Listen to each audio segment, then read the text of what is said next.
నమస్కారం, లక్ష్మీ డివోషనల్ కి స్వాగతం. మీరు మా ఛానల్ ను మొదటిసారి చూస్తున్నట్లయితే మా ఛానల్ ని సబ్స్క్రైబ్ చేయండి, బెల్ ఐకాన్ ని క్లిక్ చేయండి. దాని ద్వారా మేము చెప్పే మరిన్ని విషయాల గురించి తెలుసుకోవచ్చు. మా వీడియో మీకు నచ్చినట్లయితే లైక్ చేయండి, షేర్ చేయండి. వీడియోను స్కిప్ చేయకుండా పూర్తిగా చూడండి. ఓం శ్రీ గణేశాయ నమః. ఓం శ్రీ మాతృ నమః.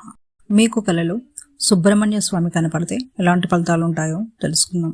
మీకు కలలో సుబ్రహ్మణ్య స్వామి కనపడినట్లయితే ఇది చాలా శుభసూచకమని చెప్పవచ్చును. మీరు చేసే పనులలో, చేయబోయే పనులలోనూ అన్ని అనుకూలమైనటువంటి ఫలితాలుంటాయి. మీరు తలచిన ఏ పనిలోనైనా విజయవంతంగా పూర్తి చేస్తారు. మీకు సంతాన అభివృద్ధి కలుగుతుంది. మీ సంతానం మంచి అభివృద్ధిలోకి వస్తారు. ఉన్నత స్థితిని పొందుతారు. అనుకున్నవి సాధించి భవిష్యత్తులో మీ పేరు మర్యాదలను, గౌరవ ప్రతిష్టలను పెంచుతారు అనే సూచన.